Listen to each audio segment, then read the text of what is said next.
Imagina una instalación industrial donde circula un fluido caliente que no es agua, trabajando a temperaturas elevadas y presiones muy particulares. ¿Qué garantiza que ese sistema funcione sin incidentes, sin descomposiciones peligrosas del fluido y sin riesgos para las personas?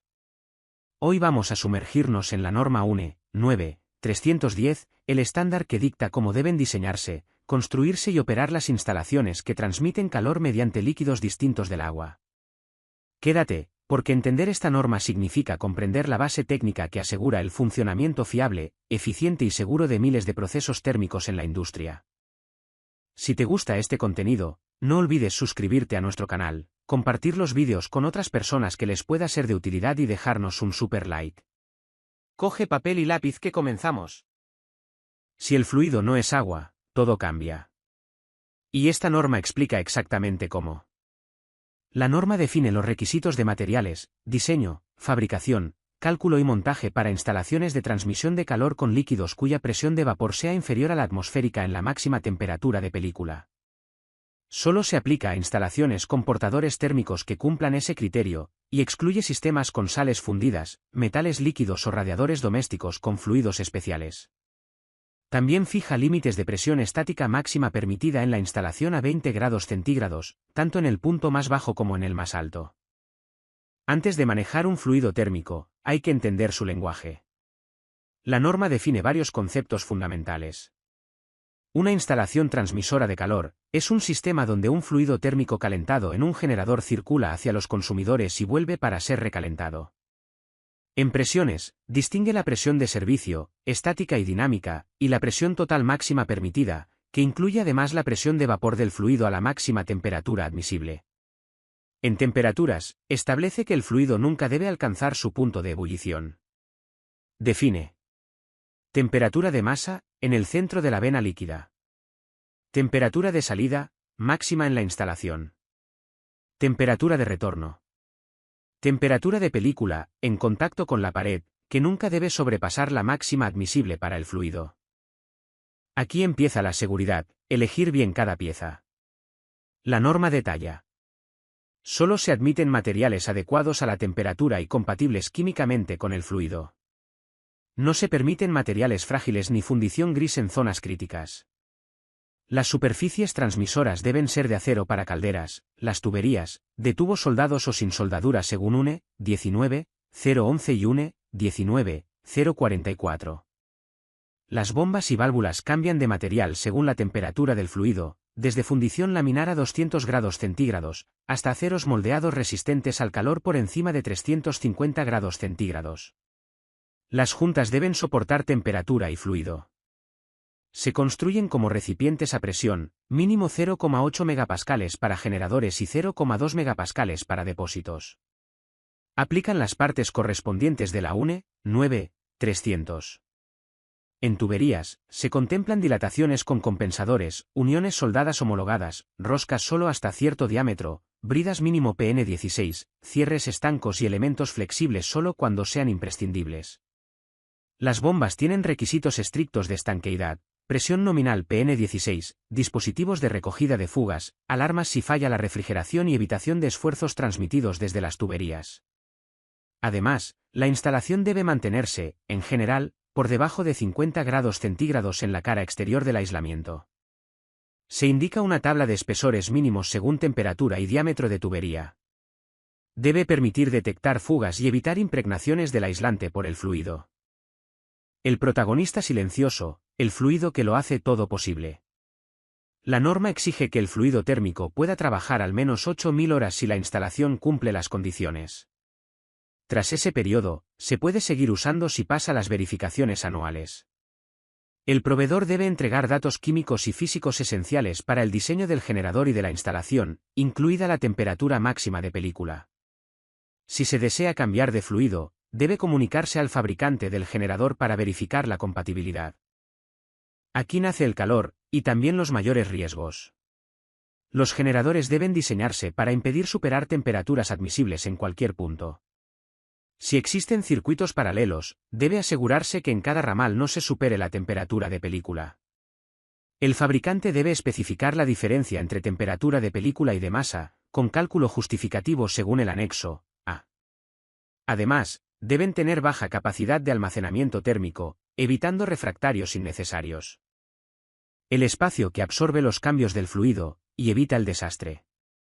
Incluye capacidad mínima según volumen total, 1,3 veces o 1,5 veces el aumento volumétrico según sea mayor o menor de 1000 litros. Puede ser abierto o cerrado, en ambos casos regula cómo evitar sobrepresiones, qué válvulas instalar y cómo justificar su dimensionado.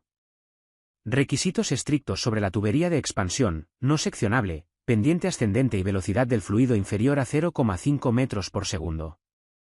Conexión a atmósfera en depósitos abiertos con diámetro mínimo calculado mediante fórmula proporcionada. Obligación de nivel mínimo, limitador automático, sistemas contra oxidación y suministro continuo de gas inerte cuando haya colchón de gas. Dispositivos de vaciado y seguridad adicionales según volumen. Toda instalación de más de 1000 litros debe disponer de un depósito colector capaz de recibir el volumen total de fluido. Debe tener ventilación y vaciado, y sus tuberías se dimensionan igual que las del depósito de expansión. Si hay posibilidad de entrada de agua, se dimensiona aún mayor. Los instrumentos que permiten controlar la instalación y evitar errores. Incluye accesorios obligatorios según legislación de aparatos a presión.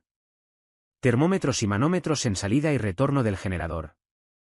Regulador y limitador de temperatura con transmisores independientes y desconexión garantizada si falla la energía de mando. Evitar sobrecalentamientos mediante baja inercia térmica, cálculos de seguridad, bombas redundantes, bypass en generadores especiales, retardos de paro y bloqueo de combustión si se detiene la bomba. Filtros para proteger elementos sensibles, seguros de caudal, válvulas de cierre en grandes instalaciones y limitadores de presión en sistemas cerrados. Protección del usuario y del producto en los aparatos consumidores, garantizando estanqueidad y resistencia a la corrosión.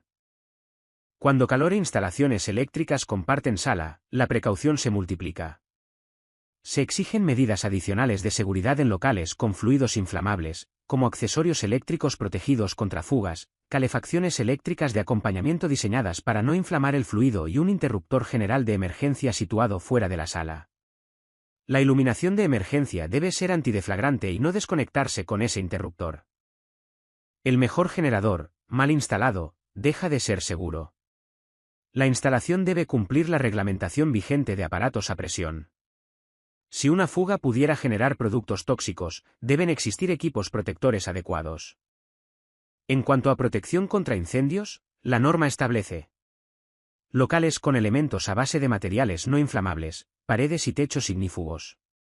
Puertas que abren hacia afuera y sean ignífugas si no dan al exterior. No admitir aislantes inflamables. Limitar almacenamiento de materiales inflamables.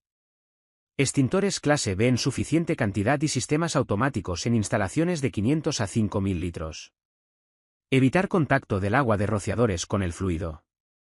Termostato en gases de combustión que desconecte el aporte calorífico ante anomalías. El anexo A incluye el método para calcular la temperatura máxima de película en generadores tubular forzados con cámara circular.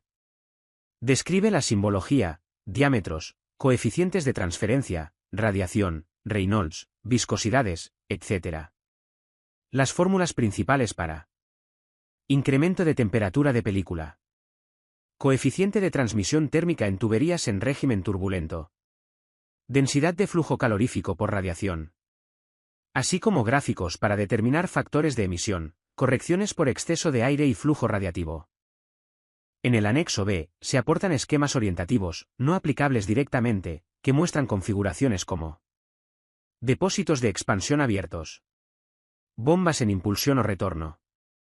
Calderas seccionables. Sistemas con gas inerte. Seguridad para depósitos mayores de 1000 litros mediante válvula de descarga o bloqueo. Incluyen la nomenclatura de los elementos esenciales, válvulas, tuberías, depósitos, bombas y conexiones de seguridad. En este recorrido hemos visto que la norma UNE 9310 no es simplemente un listado técnico, sino un marco de seguridad que protege instalaciones, procesos y personas. Dominarla significa entender el comportamiento del fluido térmico, conocer los límites físicos del sistema y anticipar riesgos que, si se ignoran, pueden convertirse en fallos graves. Con esta base, Cualquier técnico puede abordar con seguridad el diseño, operación o mantenimiento de instalaciones con fluidos caloriportantes. Si este vídeo te ha ayudado a entender la norma y te gustaría que profundicemos en otros estándares de instalaciones térmicas, suscríbete, deja un comentario y cuéntame qué norma te gustaría ver en el próximo vídeo. Y recuerda, conocer la normativa no es un trámite, es una herramienta para trabajar mejor y más seguro. Nos vemos en el siguiente vídeo.